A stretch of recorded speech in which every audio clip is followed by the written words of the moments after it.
Now, you're very welcome along to the Huddle Breakdown, the podcast that looks at the stats, XG, and performance of Celtic FC. The league may be over, but it carries on at the same time, and it is Derby week. Celtic against Rangers this Sunday. Celtic's third opportunity to go up against Rangers and come out with some sort of result. It didn't go their way the last two times. Will it go their way this time? James and Alan are with me as always. Lads, how are you getting on? Yeah, good, thanks. Happy St. Patrick's Day, Enda. It is happy St. Paddy's Day, guys. Yeah. For some context, I am sitting here in my house drinking cans of Guinness because there's nothing else to do because we can't bloody well go outside. But as is the league, even though the league's over, you don't stop playing football. So even though we can't go outside, you don't stop drinking Guinness. That's my motto. That's a good motto to live by, I think. Well, that's it. Right. So let's get into these games because the last couple of Celtic or Glasgow derbies have been pretty bad, pretty depressing from a Celtic's point of view. Two times now in the last 2 years, that Rangers have beaten Celtic at Celtic Park. That didn't happen for 10 years before that. So what are we thinking going into this game? Early thoughts before we sort of break down the last two Glasgow derbies? You go ahead first, Alan. Yeah, I think I was going to conclude that really the last two games are going to have little or no bearing on this one. In fact, I'm not sure that it's going to have any impact at all. It's almost a standalone game, and what I mean by that is that the previous two Lennon efforts. I think we're trying to play a very different style of play under Kennedy, and also obviously the league is gone, so that intensity will have gone out of the game in that respect.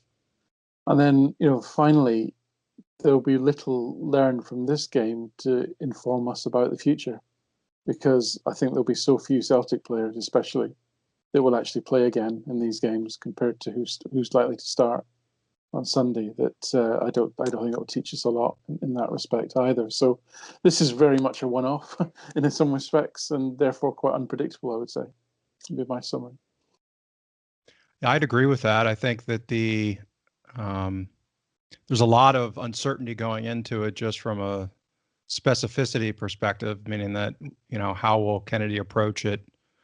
Even though the game doesn't really technically mean anything. How will Kennedy approach it on selection tactics basis? I think it's also on Rangers side. It'll be very interesting. They have a huge game Thursday, tomorrow as we're recording. And, the game doesn't really mean anything for them on Sunday relative to the league. So, I could, depending on the outcome of their game on Thursday, who knows what their selection will be, whether they choose to rest people, heading into a derby. So, yeah, I think it's going to be a lot of unknowns heading into it. And maybe we can artificially fluff up some excitement or interest as a result. Yeah, one of those interests is whether or not Celtic will give Rangers guard of honor. We're not going to touch on that in this podcast because I don't think anybody listening to this, and I'd hazard guess that the two of you would be too intelligent to have that sort of conversation. So I actually did a video on my YouTube channel if anybody wants to know what I think of the guard of honor, but we're not going to touch on that on the podcast. We're going to be looking back at the two defeats this season, even though, as Alan said, they don't have much bearing on this game because it's sort of a once-off weird sort of Rangers have other things on their mind while Celtic are starting to rebuild for next season. So let's start with a 2-0 defeat earlier on in the year. Which one of us want to start on this one? How bad was that? Because I remember vaguely it being absolutely dreadful. Yeah, I think that's fair. I do like, and again, I was, when I was looking at this, I was wary of giving Celtic excuses, but you have to remember some of the context around that game. The Celtic were missing an awful lot of players and were forced into quite an unusual formation and starting lineup. We had the intervention where, once again, the government seemed to have a say in Scottish football on one side, at least, in that Christie was not allowed to play after being on duty with Scotland, even though Tierney, who was caught in the same scenario, was allowed to play in England. And I think I raised that because I think, as we've seen as the season's gone on, and that was at the guidance of the Scottish government, the SFA reached out to, as I understand it, the medical department there, the medical office, and obviously the government have picked and chosen when to intervene in football this season. They were all over Celtic and Aberdeen at the beginning of the season. They were all over Christie, and then of course there's been other incidents that they've really not touched at all. So that was one occasion where they were all over it, and Celtic lost out Christie, and Bitton and Mohammed came back from an Israel camp, similarly having to isolate. Julian was injured, Forrest was injured, and Laxalt was thrown in to make his debut, and Welsh his full debut in a back three. And we had a front two nominally of Klimala and Elyounoussi, if you remember. And it was just an absolute mess. The midfield was Cham, McGregor and Brown. Cham was as invisible as he had been all this season and continues to be at Marseille, it would seem. Cham in that game had an impact score of 16. The best Celtic player was 53, which was Ayer. Ayer actually was my man of the match in that game. He was the only one that was able to get the ball forward at all. Cham didn't contribute a single expected assist or secondary assist. Had one shot from goal. And actually, Brown actually had a pretty decent game. I'm saying a decent game. He had a decent game by numbers in comparison to the other Celtic players. So let me heavily caveat that. Yeah. I'm not saying he had a decent game. He actually had the highest defensive action success rate at 80%, and he had the second highest number of passes or forward, progressive passes with 8. So there wasn't a lot of joy when that sort of thing is really your top performances. There wasn't a lot of joy there. The 3-5-2, it just seemed like it didn't matter whether it was 3-5-2 or 4-2-3-1. The Rangers were able to play their very compact sort of 4-3-3-ish configuration very easily. They were able to contain space very easily. They were able to restrict passing avenues, and they were able to get men forward in support, even though there wasn't a lot in the game. I think it was 0.6 xg to something like 1.4. Early goal set the tone from a free kick. Again, a harbinger of things to come. Duffy's confusion over whether to stay or go, basically played Goldson onside, and he headed in from very close range with a downward header into the corner that Barkas was apparently supposed to save somehow. I'm not quite sure how. Their best player was probably Tavernier in terms of ball progression, which you think about how they set up, and surely you would have spotted that before the game and tried to do something about it. Mm-hmm. So it was just and obviously the well-known stat was that Celtic didn't have a single shot on target in the whole game, nor looked like they were going to at any point. So it was just a thoroughly depressing. The fact that Lennon, I think the most depressing aspect of it was that it looked like Lennon hadn't learned a single thing from any of the games that he'd played. And yes, we had all our woes in terms of selection, but the fact that he hadn't set there many tests to solve, I think was an awful piece of management.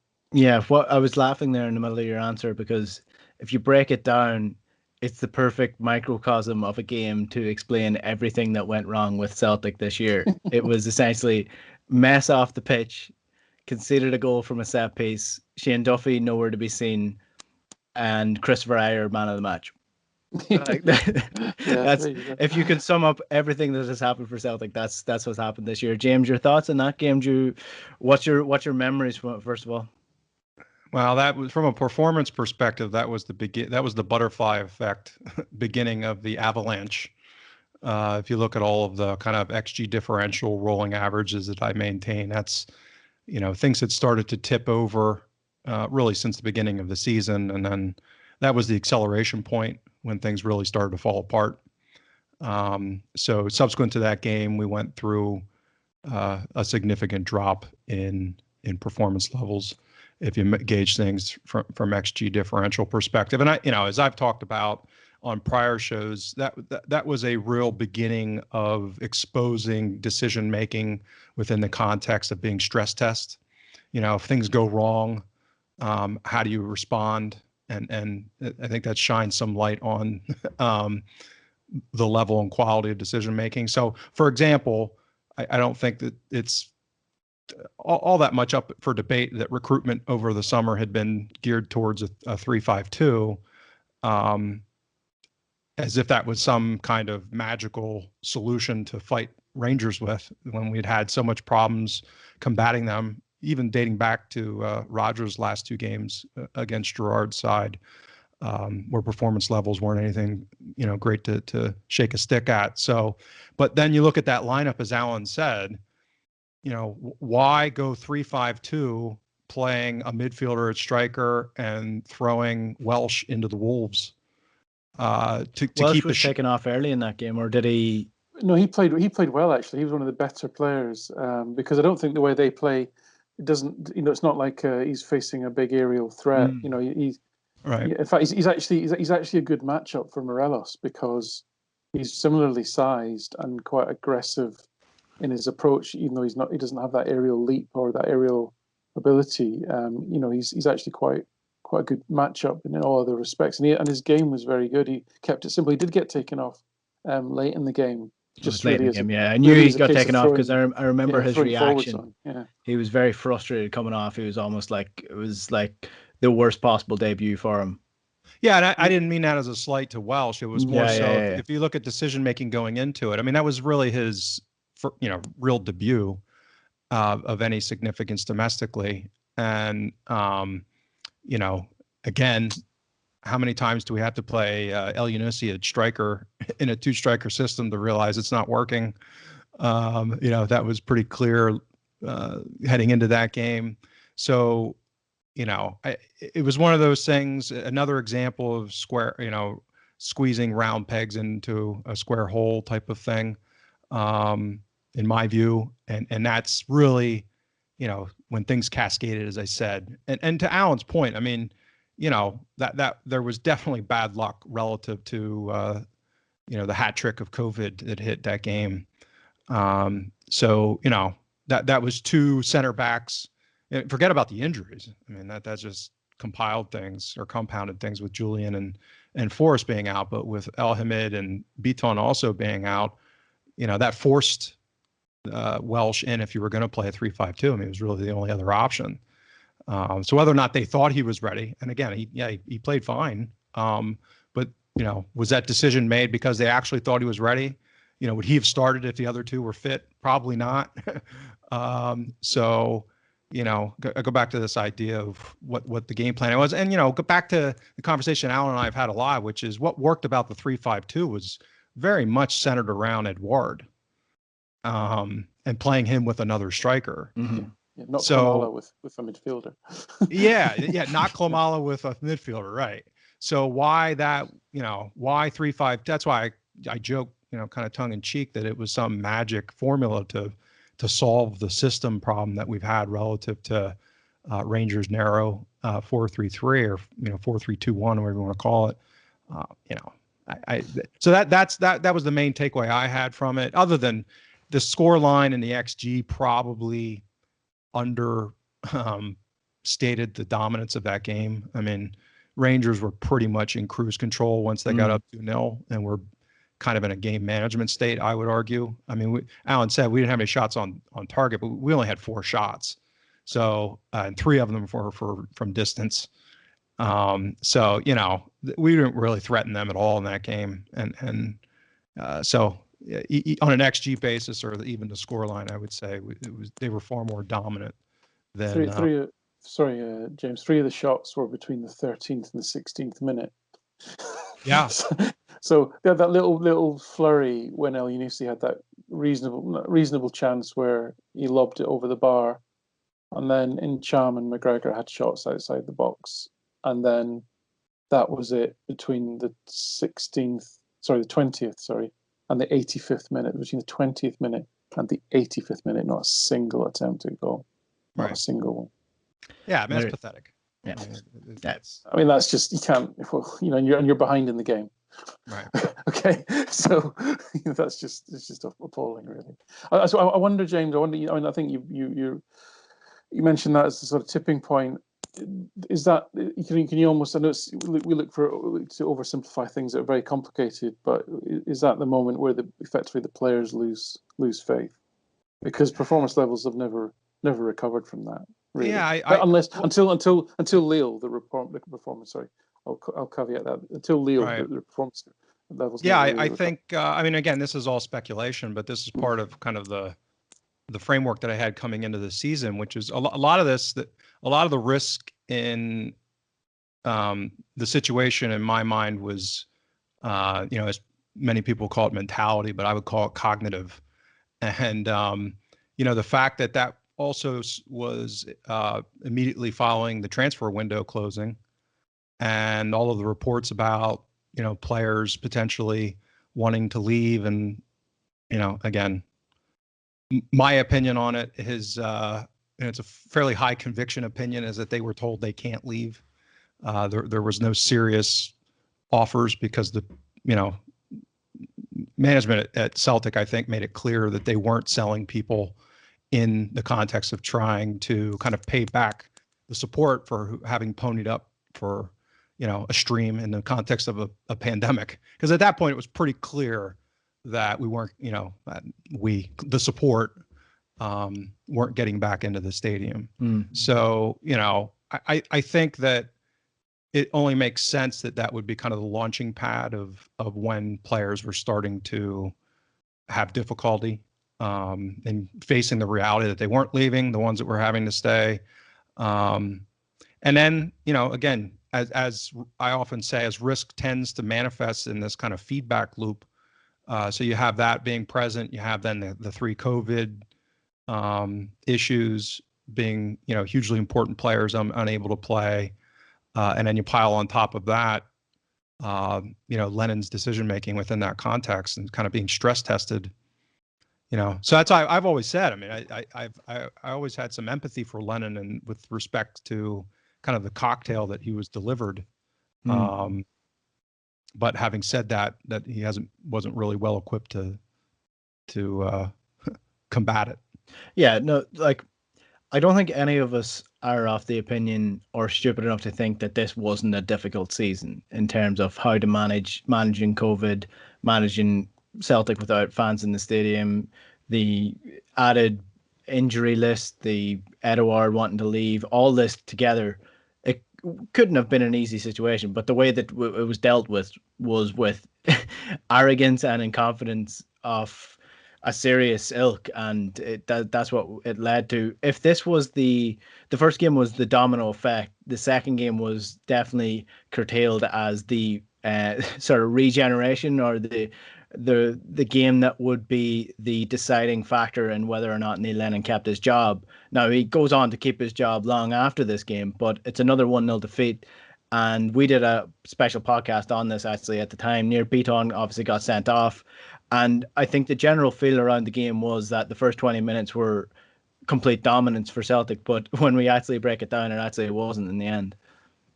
Yeah, I mean, this was a game. I suppose I think all of us thought that it was already getting out of reach for Celtic at this stage. But the diamond formation, which again, to James's point, it wasn't a magic bullet. It's not some fantastic formation that no one's ever thought of before and will conquer all. It wasn't that. It's the fact that it was actually the best fit, especially for the midfielders that we have. It was the best fit to get the best out of players like McGregor, Turnbull, and to introduce Soro and actually Christie. And then it also provided a partner for Edouard. So it solved for a lot of problems, and it also provides intrinsically, because of the physical nature of the setup, more protection for the defence, which was under a lot of pressure and struggling badly, especially when Duffy was in it. So that formation solved for a lot of problems. It's not a magic solution to all problems. It was a formation, and it still is a formation, which works best for this group of players at this particular time because of the weaknesses that we have in that. And actually, again, the game started, as you said, for Celtic with real purpose. The pace was quicker, the connections in the midfield were better, the chances did come early on. McGregor made one very good save, but at the end of the game, I think one of the things which happened, which was a portent of things to come, and would be one of my main worries for Sunday, was again just how Celtic physically petered out as the game went on. The threat grew less and less. The game became more and more comfortable. And if you look at the shot timeline, Celtic by the 15th, 45th, by half time, basically, Celtic, the Rangers had had 2 attempts at goal, all within a minute of each other. And Celtic had had 12. And then in the second half, it's like 6-3 in their favour. And that physical inability to maintain the pace and the pressing is something we've seen really accentuated actually in the last 2 games under Kennedy. Kennedy's tried to get back to that Rodgers way of playing, that possession-based, high pressure football, off the ball, high intensity passing on the ball, and quite frankly, the players don't look fit enough to play it, and that's actually shocking.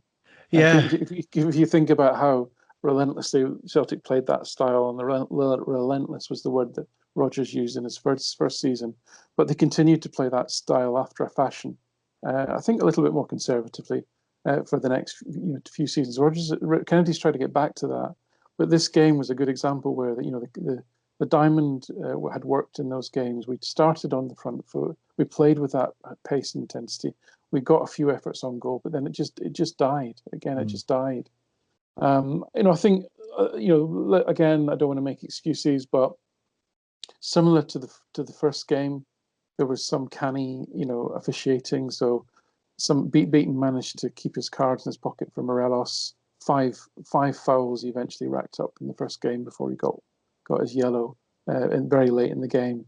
Similarly, in this game, I think Madden 19 fouls against Celtic. The game was broken up for the slightest of contacts on occasion. The challenge by Morelos on Frimpong was a shocking one early in the game that should have been a straight red.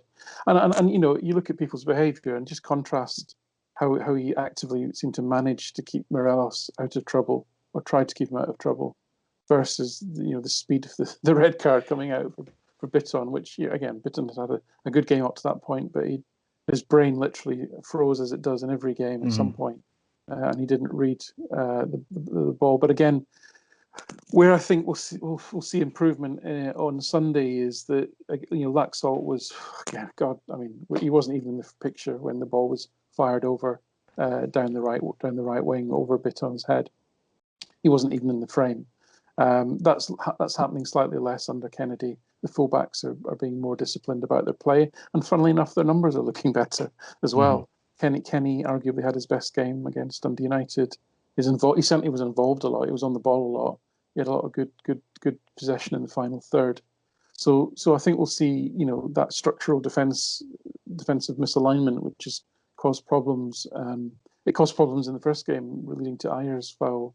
That meant that it led to the Goldson goal, and obviously led to the sending off in the second game. Should be less likely to happen, and I think Kennedy's got more rigidity about what he's asking some of the players to do. I mean, I expect again that Brown's going to play because just the way it looks like, the way it is. I mean, Sorrell played in this game, in game 2, and actually I'll be honest, he had a pretty nervous performance. He miscontrolled a few balls. He looked nervy. He gave away a lot of fouls, and actually, to be fair to Madden let him have 5 fouls in that game as well before he actually booked him. So again, it was a game of the worrying thing was that we're in a position of strength, a position of starting well under a coherent setup. The game drifted away, the fitness fell off, and then the substitutions at the end. After the goal was conceded, were an absolute shambles. And it's the game where we ended up with not a single member of the 4 players in the diamond on the field at the end, which is your best 4 available midfielders that you could possibly have, and all of them are off the field by choice. We had that dynamic duo of Rogic and Brown, I think, as the two that was the center holding midfielders at the end. I think that I don't know if that was a a nightmare that I'm reliving, or if that actually happened. But No, I remember that happening because I always said Tom Rogic. Do you know what's missing from his game? Defensive duties. Yeah, there you go. That's always his strongest part. Yeah, Yeah, I think the other thing I would say is that we did sneak the sort of XG battle at 1.4 to 1.3. It wasn't a lot in it. They actually didn't. People don't forget. They actually didn't have a single shot on target in that game, not a single one. But Well, they looked like they had control of the game. The closest Celtic came to scoring in that game was Lee Griffiths from outside the box when Alan McGregor pulled it out of the top corner, really, wasn't it? Yeah, that was closest looking shot to a goal. But yeah, it was an accumulation of 15 shots, of which only 5 of Celtic's 15 shots were inside the box, which is the same number of shots inside the box that the Rangers had. So, that's where looking at shot stats and you say, oh, Celtic had 15 shots to 8. They didn't have a single shot on target. Both sides had 5 shots inside the box. Yeah. So that's where the XG model comes in as the more appropriate way of measuring how close each team came to scoring, really. Absolutely. If you watch the way they play, it's very similar to Manchester City in the respect of they're trying to work the ball into central areas in the box before they'll take a shot. They'll fake to cross many times, and they won't. They'll try and get overloads through their wide midfielders and the fullbacks being high to get to positions where they can get the ball into that central zone, and that makes absolute sense. But and it's good coaching. And I have some stats to back that up. So I actually I updated it. I've been tracking it for a while, but I updated the 9-game time series since Gerrard's tenure started. And if you look at percentage of shots outside the box in those 9 games, so that's 2 under Rodgers and then 7 under Lennon, Celtic has averaged 48% of their shots from outside the box. And Rangers have averaged 32%, almost 33%. And again, how do you put that in context? Well, if you break down clubs that are more analytically driven, like an Atalanta, they average close to 30%. If you look at a Liverpool, they're in the 34 to 36%. Usually Man City's down in the mid 30s to low 30s. And then you get into clubs that, quite obviously don't embrace analytics as much. They're the ones that get up into the 40 to 45% and even higher. So that 48% number is just absurd. Obviously there's a sliding scale there depending on the quality of your opponent. But to have almost half of your shots from that level of distance is just, emblematic of the problems that we had. So just on the note of Steven Gerrard against Celtic, I think you've been doing a bit of digging into this game in terms of the Brendan Rodgers era and the Lennon era and the Steven Gerrard Rangers era. So what are you finding? Who was my favorite, I think, Glasgow derby of all time was the one where Moussa Dembele tore them to shreds and scored two out of 3 goals of the season, in my opinion, in that one game. It was almost the Henrik Larsson-esque performance in the 6-1 win. So what were you finding when you were looking back at these stats? Right. So I've looked at this a lot, and actually I wrote something for Alan's site back in June, I think it was. But if you look up until that point, as kind of the beginning of my warning shots of my concerns about Rangers heading into the season within the context of a 10 in a row challenge. But so if you look at that the first couple of derbies that were Rodgers managed versus Gerrard, that was before Davis showed up. That was before Defoe showed up. I won't go through all the names. I don't even know them off the top of my head. Most of the, a good number of the guys aren't there anymore.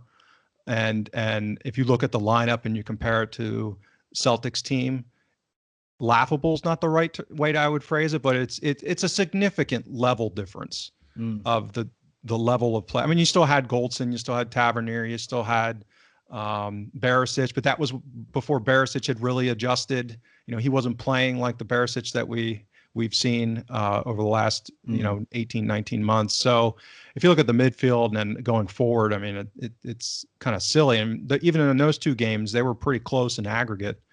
And then as you go forward, I mean, if you look at the total time period under, it really has been a system problem, and the aggregate XG, non-penalty XG over those 9 games is basically a coin flip between the two teams. And if you look at results versus goals scored, I mean, it's just been really close.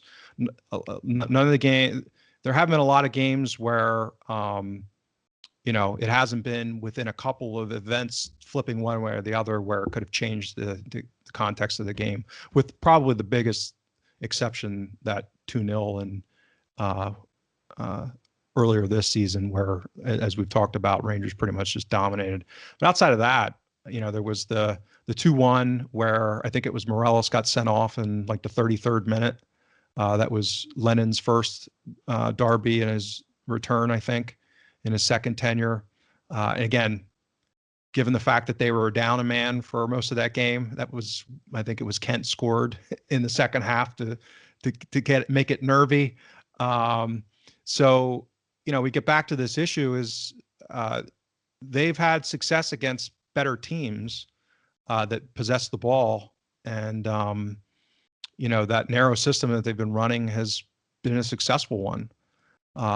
So that's, this, I think probably the thing I'm most curious about is how Kennedy approaches it, and how much does he draw lessons? Because I was actually very positive about the performance from the new year relative to kind of the control of the game, with the caveats of what Alan said about that we kind of ran out of gas and that type of thing. But they had some problems with handling that, and I some of the work I did heading into that game and looking at the diamond relative to these kind of narrow 4-3-3 systems surprised me in how successful they had been, even though they haven't been used that often, because they're kind of the counterintuitive,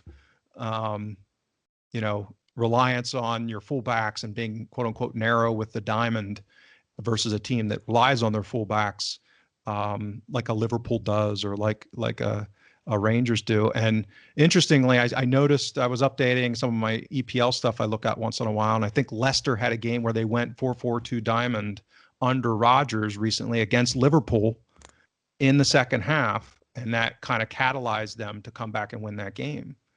They basically took over the game once they went, 4-4-2 diamond. So that'll be fascinating to me as far as what Kennedy starts, from a context of selection. Does he go with Edouard and Klimala like he did in the first game against under his tenure, or does he kind of go back to 4-2-3-1, which again, from my perspective, the thing I do not want to see is 4-2-3-1 with Brown against this Rangers team. That would just be.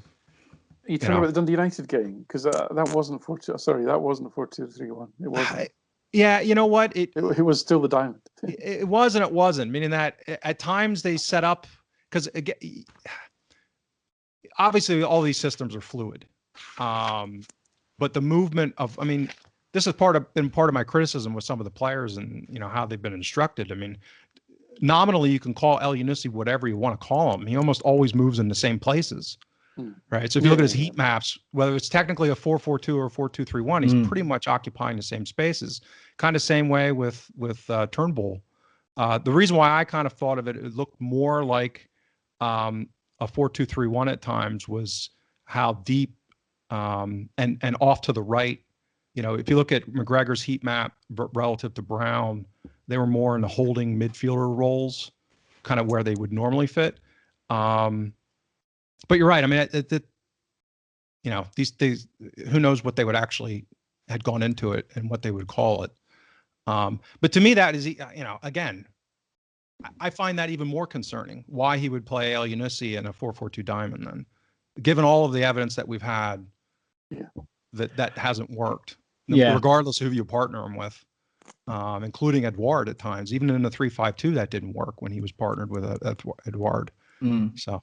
Yeah, the midfield's a constant issue for Celtic, which is quite something considering I was doing a little bit of research into what the next year or so might look like squad-wise. So this is excluding players who are in the team for loan. So John Joe Kenny and Laxalt aren't included in this. But Celtic currently, and you may as well exclude Anthony Ralston from this as well, because I mean, is he ever going to play for Celtic again? Probably not. Celtic have 4 defenders in their squad. They've got 4 strikers in their squad. They've got 12 midfield players, and they all play a similar role except for James Forrest.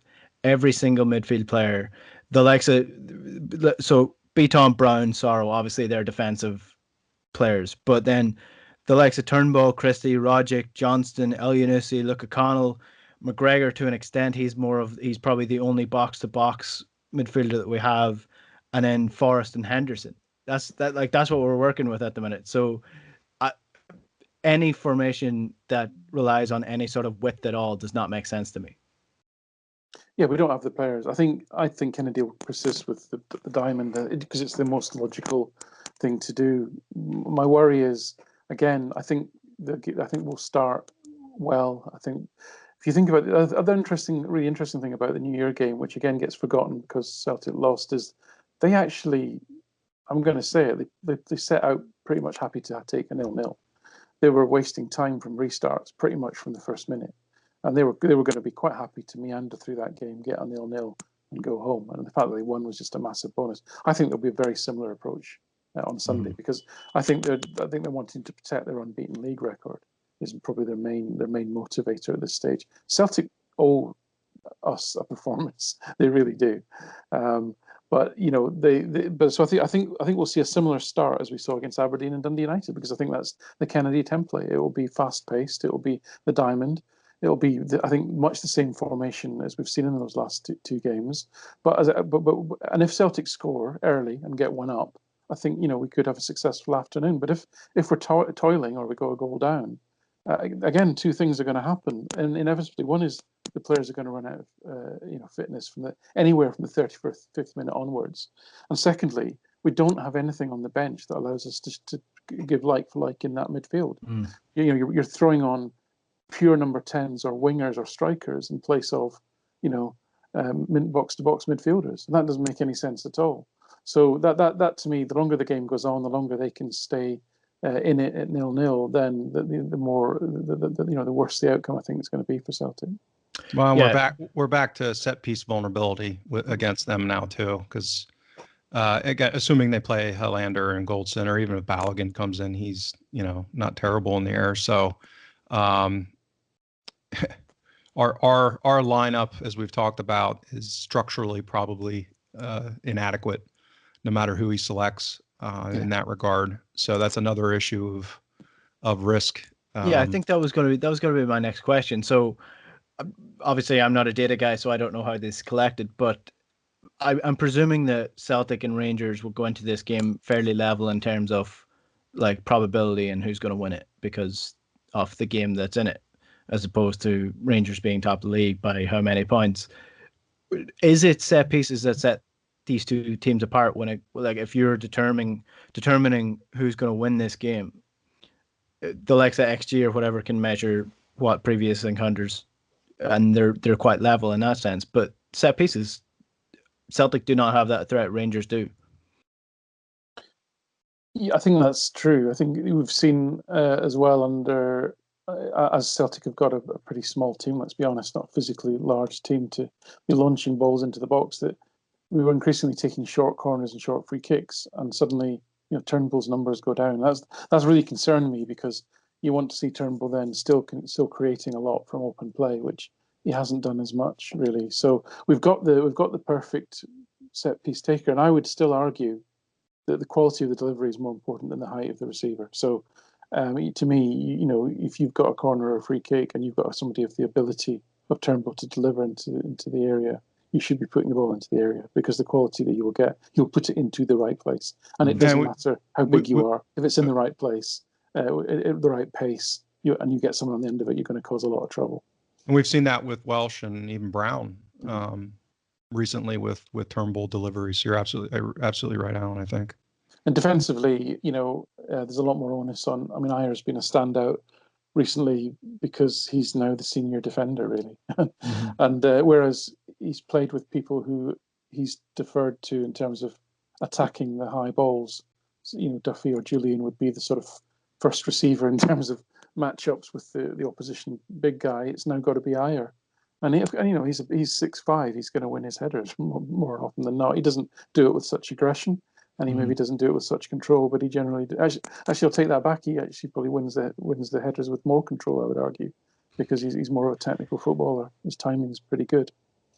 Yeah, I suppose when I was looking at that squad, and it's worrying if you take Ajer out of it, because Ajer being the senior defender, what we're remaining with is Christopher Julian, who we don't even know will be at the club next year, or if he'll be fit. Yeah. And then you're left with Welsh, Ralston, Greg Taylor, and that's it after Ajer if he's gone. God almighty, it's a worrying time defensively for Celtic. Well, I'll throw in a name that I'm increasingly optimistic on. A lot of people haven't talked about him, but Hjelda. My Norwegian's as bad as my French. Hjelda, yeah. Hjelda, yeah. So the more I've seen of him, the more I've looked at his performance data. As an 18-year-old next season, I think we could be looking at him coming back and actually getting some playing time and warrant it. And particularly with a new manager coming in and a new setup that might be a little more youth focused, I think there's some reason for optimism there. And I think he's maybe 6'2". He's not huge, but he could be in that ball. As far as a potential partner with a Julian, let's say, and he's left-footed. So for him to be a left-sided center back paired with Julian, he's more of a ball player. He almost looks like a midfielder in some ways when I've seen him with his vision and passing. So right. Sorry, is he only 17 still? Yeah. Yep. So it's unless I missed his birthday. I mean, his birthday may have just happened recently, but when he went to Ross County, he was 17. That's incredible. So I won't surprise you to know I do follow the loan players very closely. And it's unusual for Celtic to send a player to another Premier League side. That usually means that he's got something, and to go to a Premier League side who are A, struggling, and B, he's a regular in defence, and actually when he doesn't play, they really miss him. At that age, that's quite something. So he's definitely one to watch out for. Mm. So keep hope alive, Enda. Keep hope alive. But yeah, if you're setting your heart on a 17-year-old, and then the lad from my part of the woods, Shaw, that's coming in, he's 6'2", but he's only 19. He's got less than 20 professional appearances under his belt.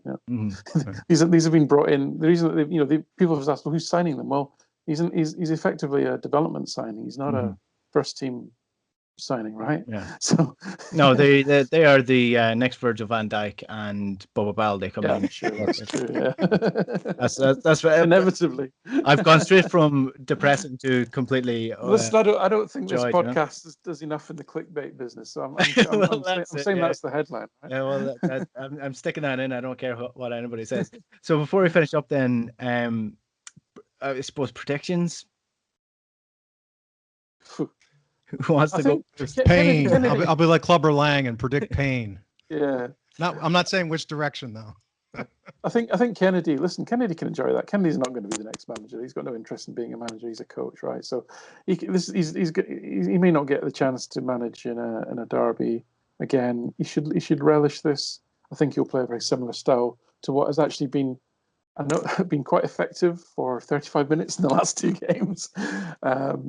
He's got to find some way to get more legs into them. Hopefully they've been running up sand dunes in the last couple of weeks. In terms of predictions, I would suggest if Celtic do get an early goal, we may just hold on with that momentum to win the game. But I do worry that as the longer the game goes on, against a team who I think will play a very containing, quite a slow style, that the longer it goes on and the longer it's 0-0, then the chance of that variable event happening, that free kick being awarded for another niggly foul or non-foul out wide and a ball into the box is going to lead to more unhappiness. But having said that, Kennedy 2 games, 2 clean sheets, so let's just cling on to that.